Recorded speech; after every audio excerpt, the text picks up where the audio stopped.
बार सिर्फ DD news पर।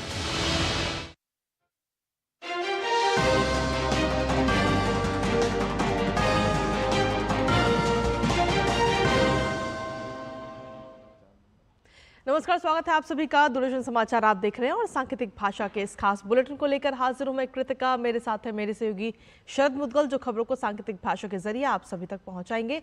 शुरुआत करते हैं खास बुलेटिन की और देखते हैं सुर्खियां।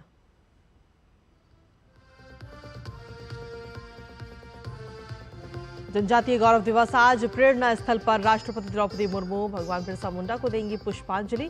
बिहार के जमुई में आयोजित मुख्य समारोह में शामिल होंगे पीएम मोदी। करोड़ों रुपए के प्रोजेक्ट की भी करेंगे शुरुआत।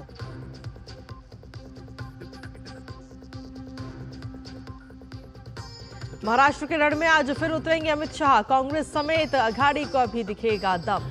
झारखंड में दिग्गज नेताओं के प्रचार में दिखेगी तेजी।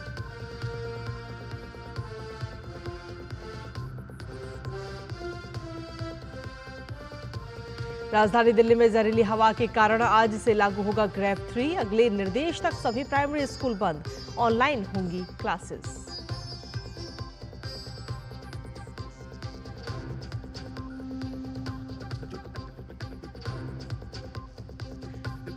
अंतर्राष्ट्रीय खबरों में श्रीलंका के आम चुनाव में राष्ट्रपति दिसानायके को मजबूत बढ़त, बड़ी जीत की तरफ बढ़ रही है सत्तारूढ़ एनपीपी।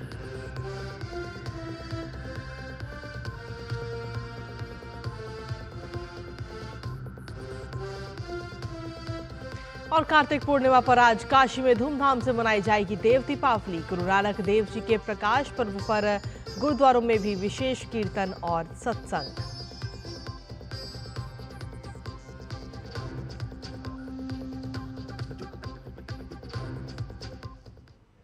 तो ये थी प्रमुख सुर्खियां और अब खबरों में विस्तार से बात करेंगे, जहां आपको बता दें कि देश भर में आज जनजातीय गौरव दिवस मनाया जा रहा है। धरती आबा कहे जाने वाले भगवान बिरसा मुंडा की आज जयंती है और आज से ही उनकी 150वीं जयंती वर्ष समारोह की भी शुरुआत हो रही है।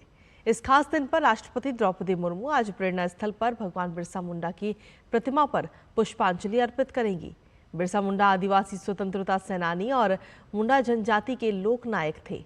उन्होंने ब्रिटिश राज के दौरान बंगाल प्रेसिडेंसी में हुए एक आदिवासी धार्मिक सहस्त्राब्दी आंदोलन का नेतृत्व किया।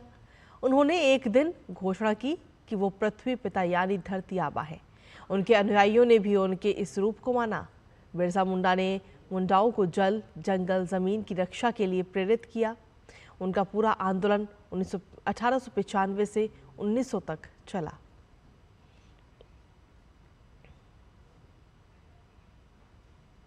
प्रधानमंत्री नरेंद्र मोदी आज जनजातीय गौरव दिवस मनाने के लिए बिहार के जमुई का दौरा करेंगे।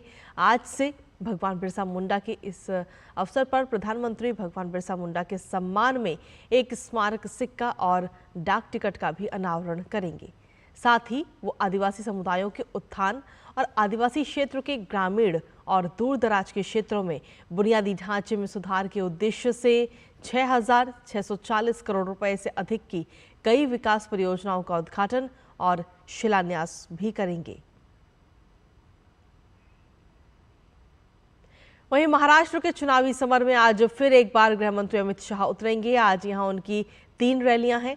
पहली रैली हिंगोली विधानसभा में दोपहर 1 बजे होगी और फिर यवतमाल जिले के उमरखेड़ विधानसभा में दोपहर 2 बजे और चंद्रपुर विधानसभा में दोपहर 3 बजे जनसभा होगी। इसके अलावा पार्टी अध्यक्ष और केंद्र में मंत्री जेपी नड्डा भी आज यहां चुनाव प्रचार को धार देंगे, लेकिन उसका रूप थोड़ा अलग होगा। नड्डा पहले थाने स्थित गुरुद्वारा में मत्था टेकेंगे, फिर हितग्राहियों के साथ बूथ संपर्क मीटिंग होगी। जेपी नड्डा यहां बौद्धिक संवाद भी करेंगे। महाराष्ट्र विधानसभा के सभी 288 निर्वाचन क्षेत्रों चुनाव 20 तारीख को है। यहां महायुति और महाविकास अघाड़ी के बीच जबरदस्त मुकाबला देखने को मिल रहा है।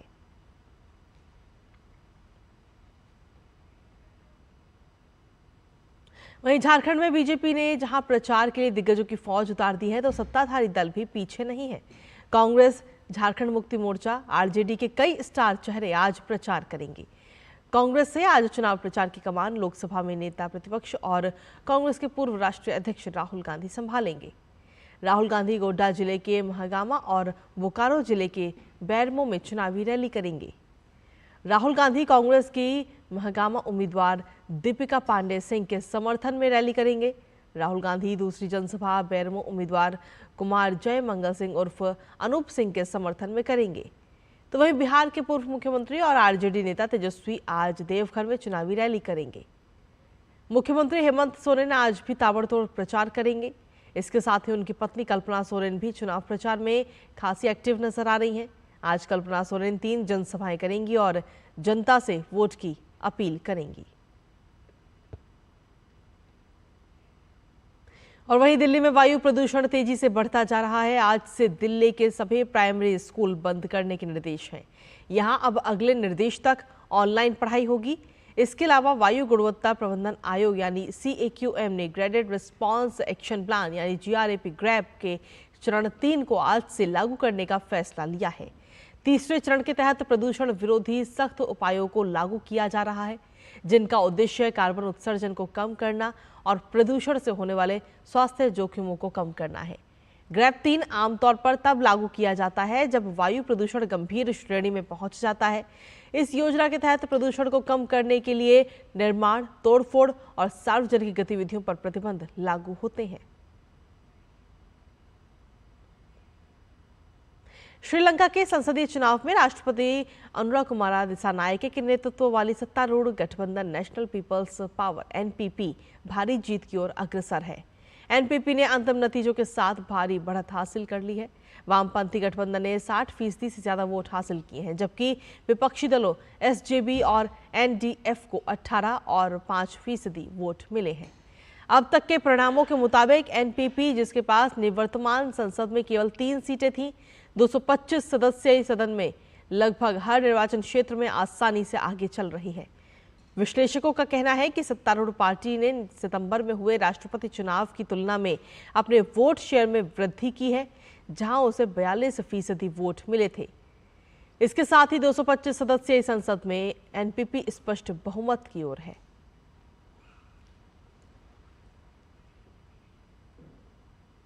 और वहीं देश भर में आज कार्तिक पूर्णिमा मनाई जा रही है। देव दीपावली को देवताओं की दीपावली भी कहा जाता है और इस दिन वाराणसी में धूमधाम से देव दीपावली मनाई जाती है। इसके साथ ही अलग अलग धार्मिक स्थलों पर भी कार्तिक पूर्णिमा के अवसर पर विशेष स्नान और पूजा अर्चना की जाती है। इसके साथ ही आज गुरु नानक देव जी का प्रकाश पर्व भी मनाया जाता है। इस दिन गुरुद्वारों में विशेष कीर्तन और सत्संग आयोजित होते हैं। इस बार सिखों के पहले गुरु नानक देव जी का 555वां प्रकटोत्सव मनाया जा रहा है।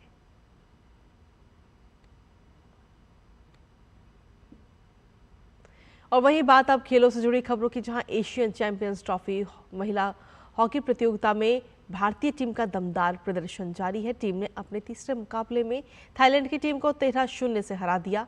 ये प्रतियोगिता में भारत की लगातार तीसरी जीत भी रही। इस जीत के साथ भारत ने सेमीफाइनल में प्रवेश कर लिया है। सेमीफाइनल में पहुंचने वाली भारत दूसरी टीम है। इससे पहले चीन भी सेमीफाइनल में पहुंच चुका है। भारत की ओर से दीपिका ने 5 गोल किए। इस प्रतियोगिता में भारतीय टीम की कप्तानी सलीमा टेटे कर रही हैं और उनके नेतृत्व में टीम लगातार शानदार प्रदर्शन कर रही है।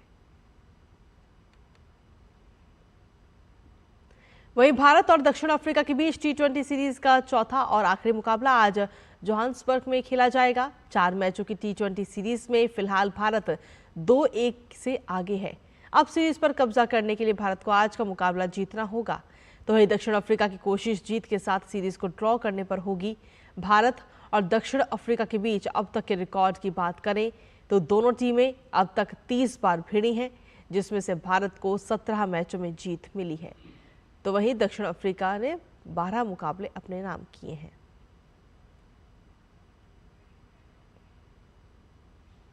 और इसी के साथ सांकेतिक भाषा के इस खास बुलेटिन में मुझे सहयोगी शरद मुदगल और हमारी टीम को दीजिए अनुमति। नमस्कार।